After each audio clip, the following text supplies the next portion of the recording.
We are constantly bombarded with information, opinions, and stimuli. The art of ignoring, then, is not about being oblivious or willfully ignorant, but rather about discernment. It is about choosing what deserves our attention and what does not. As I once wrote in the Screwtape Letters, it is funny how mortals always picture us as putting things into their minds. In reality, our best work is done by keeping things out. Indeed, the ability to ignore is a form of mental and spiritual hygiene. Just as we are careful about what we put into our bodies, we must be equally vigilant about what we allow into our minds and hearts. Not every thought deserves consideration, not every opinion warrants a response, and not every stimulus requires our reaction. But let us be clearing is not the same as denial. It is not about pretending that unpleasant realities do not exist.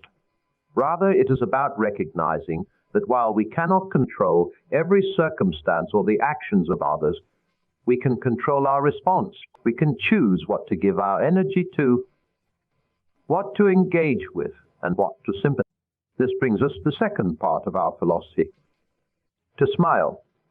Now you might wonder, what place does a smile have in a serious discussion of life philosophy? But I assure you, the act of smiling is far more profound than it might appear. In Mere Christianity, I wrote, "Do not waste time bothering whether you love your neighbor. Act as if you did." The same principle applies here. When we choose to smile, even in the face of adversity or annoyance, we are not merely putting on a brave, we are actively shaping our internal state, and, by extension, our experience. A smile, you see, is not just an outward expression of happiness. It is a choice, a declaration of sorts. When we smile in the face of that which we have chosen to ignore, we are saying to the world, and more importantly to ourselves, that we refuse to be brought low. We are affirming our own resilience, our own capacity for joy, regardless of external circumstances.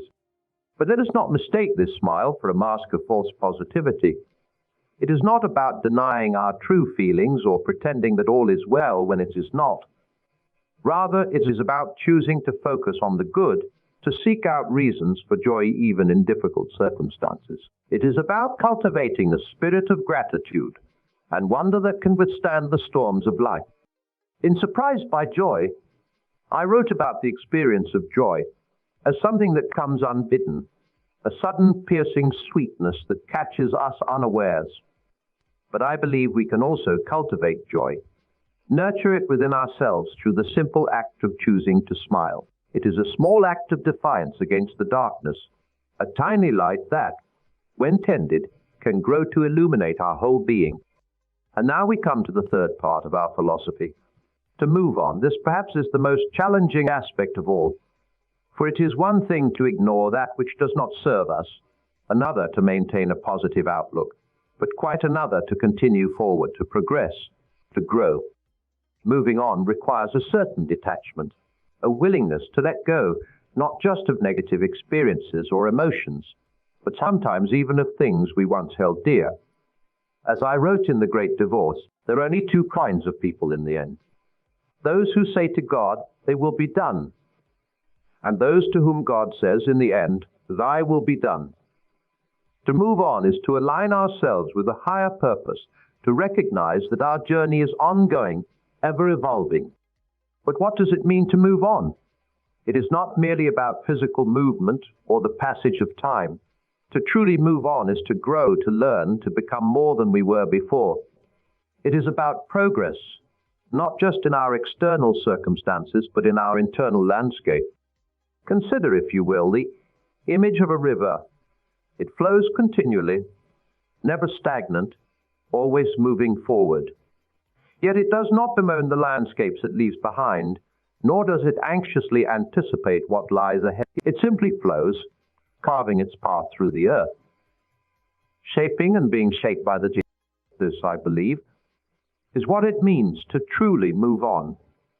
It is to flow like that river, neither clinging to the past nor anxiously grasping at the future, but fully present in each moment of our journey.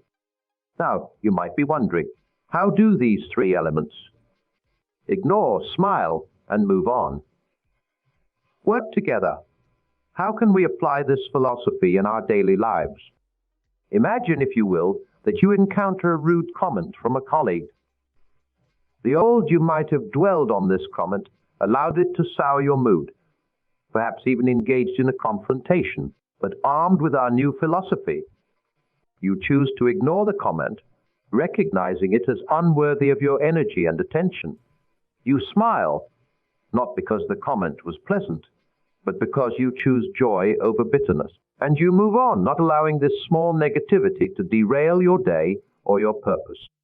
This is not to say that we should never confront injustice or stand up for what is right.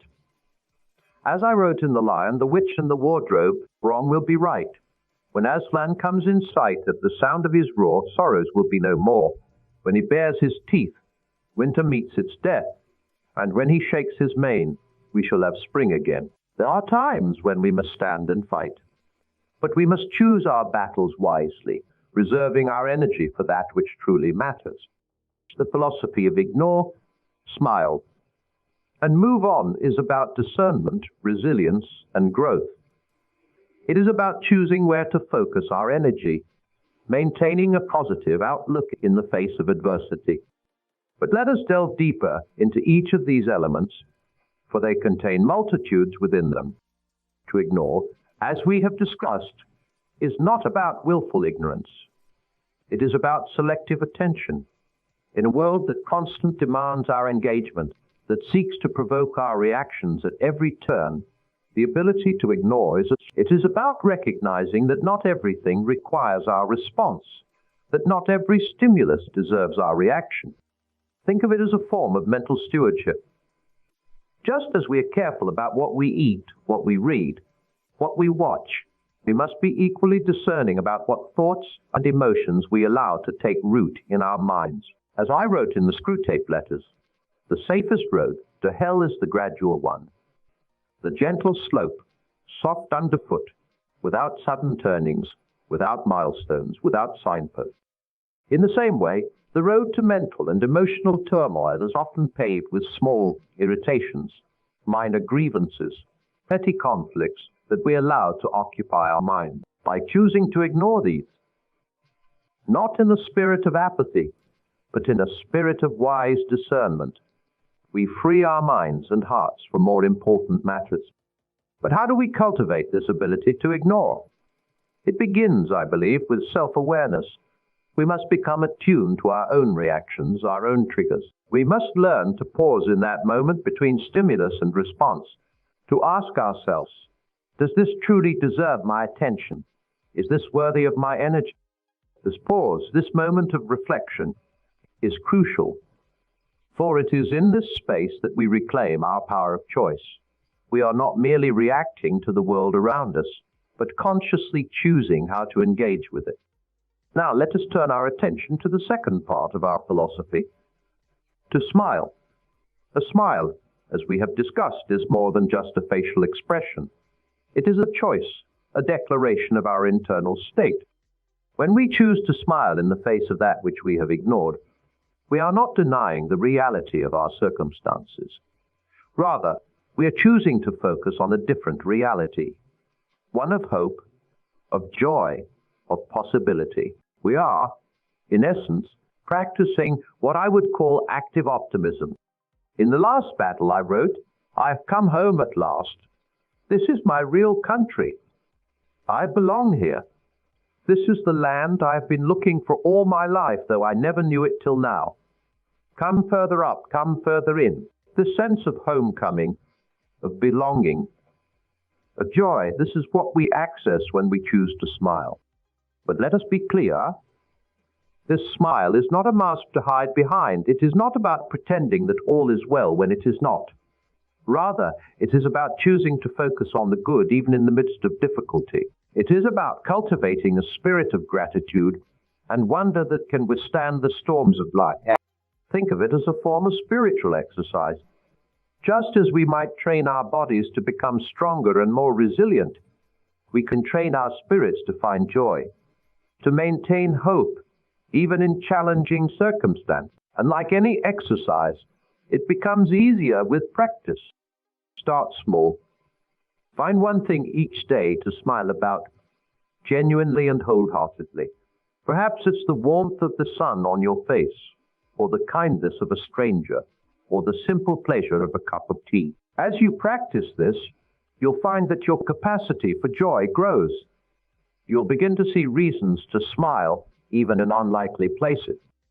And now we come to the third part of our thinking, to move on.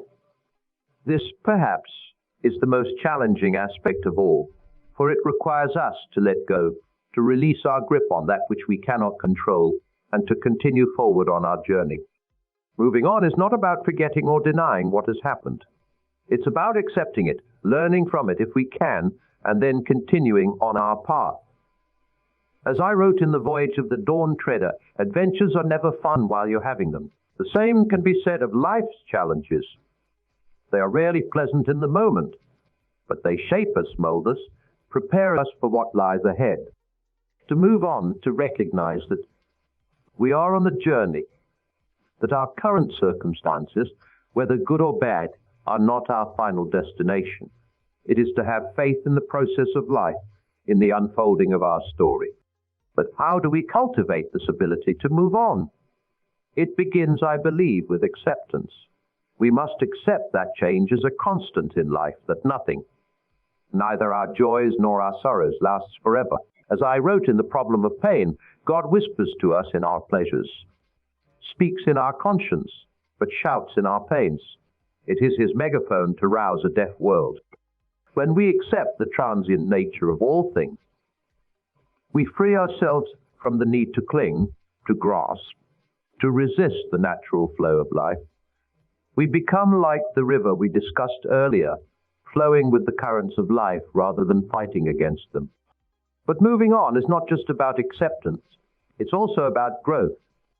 Each experience, each challenge, each joy and sorrow offers us an opportunity to learn, to evolve, to become more than we were before. As we move on, we carry these lessons with us, integrating them into our being. Now let us consider how these three elements, ignore, smile, and move on, work together in practice. Imagine, if you will, that you've experienced a significant setback in your career. The old you might have dwelled on this failure, allowed it to define you, perhaps even given up on your dreams. But armed with our new philosophy, you approach the situation differently. You ignore the voice of self-doubt, the critical comments of others, the temptation to wallow in self-pity. You recognize these as unworthy of your energy and attention. You smile, not because the setback is pleasant, but because you choose to focus on the opportunities it presents. Perhaps it's a chance to reassess your goals, to learn new skills, to explore different paths. You choose joy and hope over bitterness and despair. And you move on not by forgetting or denying the setback, but by accepting it as part of your journey. You learn from it, grow from it, and continue forward, knowing that this is not the end of your story, but merely a chapter in a much larger narrative. This is the power of ignore, smile, and move on. It is not about avoiding life's challenges or pretending they don't exist. It's about facing them with grace, resilience, and an unwavering belief in the possibility of growth and joy. But let us not be naive. Adopting this philosophy is not always easy. There will be times when ignoring seems impossible, when smiling feels like a Herculean task, when moving on seems beyond our capability. In these moments, we must be gentle with ourselves, remembering that this too is part of the journey. As I wrote in The Horse and His Boy, do not by any means destroy yourself. For if you live, you may yet have good fortune, but all the dead are dead alike. Even in our darkest moments, even when we falter in our practice of this philosophy, we can begin again. Indeed, it is often in these moments of struggle that we have the greatest opportunity for growth. When we choose to ignore that which does not serve us, even when it screams for our attention, we strengthen our discernment. When we choose to smile, even when our hearts are heavy, we cultivate resilience. When we choose to move on, even when every fiber of our being wants to cling to the past, We embrace the possibility of a brighter future. But let us also remember that this philosophy is not meant to be practiced in isolation. We are not solitary beings, but part of a larger community, a greater whole. As we learn to ignore, smile, and move on, we become beacons of hope and resilience for others. We demonstrate through our actions that it is possible to navigate life's challenges with grace and joy. Consider the ripple effect of your choices. When you choose to ignore pettiness and focus on what truly matters, you create a space for more meaningful interactions. When you choose to smile in the face of adversity, you inspire others to find their own reasons for joy. When you choose to move on from past hurts or disappointments, you show others that growth and renewal are always possible. In The Weight of Glory, I wrote, "It would seem that our Lord finds our desires not too strong, but too weak. We are half-hearted creatures, fooling about with drink and sex and ambition, when infinite joy is offered us, like an ignorant child who wants to go on making mud pies in a slum, because he cannot imagine what is meant by the offer of a holiday at the sea. We are far too easily pleased. In the same way, we often settle for reactive living, allowing ourselves to be buffeted by every wind of circumstance, every negative comment, every setback. But the philosophy of ignore, smile, and move on offers us something far greater. The possibility of a life lived with purpose, joy, and joy. It offers us the chance to be active participants in our own story, rather than passive recipients of whatever life throws our way. It empowers us to shape our experience of the world, rather than being shaped by it. But let us be clear, philosophy is not about creating a false reality or living in denial. It is about choosing where to focus our energy, how to respond to life's challenges, and how to continue growing and evolving. As we near the conclusion of our discourse, I urge you to consider how you might incorporate this philosophy into your own life. Start small if you must. Perhaps choose one thing each day to consciously ignore, one reason to genuinely smile, one step forward in your journey. Remember, as I wrote in Mere Christianity, good and evil both increase at compound interest. That is why the little decisions you and I make every day are of such infinite importance. Each time you choose to ignore that which does not serve you, to smile in the face of adversity, to move on towards growth and possibility, you are making a deposit in the bank of your character, your resilience, your joy. And as you practice this philosophy, be patient with yourself. As with any skill, it takes time to master. There will be days when it comes easily and days when it feels impossible. But with each attempt, with each conscious choice, you are reshaping your mind, your heart, your very being. In closing, let me share with you a final thought from the last battle. But for them, it was only the beginning of the real story. All their life in this world and all their adventures in Narnia had only been the cover and the title page. Now at last they were beginning chapter 1 of the great story which no one on earth has read, which goes on forever, in which every chapter is better than the one before. My friends, let this philosophy of ignore, smile, and move on be the beginning of your real story. Let it be the key that unlocks a life of greater peace, purpose, and joy. Let it be the compass that guides you through life's adventures, always pointing you towards growth, towards hope, towards the best version of yourself. Thank you, and may you find the strength, the wisdom, and the joy to ignore that which does not serve you, to smile in the face of life's challenges, and to continually move forward on your grand journey of life. As you leave this hall today, carry with you the knowledge that in every moment you have a choice to ignore that which does not deserve your energy, to smile and find joy even in difficult circumstances, and to move forward on your path of growth and self-discovery. Remember, this philosophy is not a shield against life's hardships, but a compass to navigate them. It is not about avoiding reality, but about choosing how we engage with it. It is about reclaiming our power in a world that often seems chaotic and beyond our control. As you step out into the world, I challenge you to put this philosophy into practice. When you encounter negativity, pause and ask yourself, does this truly deserve my attention? When you face adversity, search for that spark of joy, that reason to smile. And always, always keep moving forward, growing, learning, becoming more than you were before. In the 4 Loves I wrote, the pain I feel now is the happiness I had before. That's the deal. Life will inevitably bring both joy, but by choosing to ignore that which does not serve us, to smile in the face of challenges, and to move on with hope and purpose, we can find meaning and growth in both the light and the dark moments of our journey. As we conclude, let me remind you of the words I penned in the Chronicles of Narnia. The lion, the witch, and the wardrobe, once a king or queen of Narnia, always a king or queen of Narnia. In the same way, once you have embraced this philosophy, once you have tasted the freedom and joy it brings, you will always carry it within you. It becomes not just a way of acting, but a way of being. So go forth, my dear friends, armed with this powerful philosophy. Ignore the trivial, the petty, the negative that seeks to drag you down. Smile in the face of adversity, choosing joy and hope over bitterness and despair, and move on. Always forward, always growing, always becoming more fully yourself. For in doing so, you not only transform your own life, but become a beacon of hope and inspiration for others.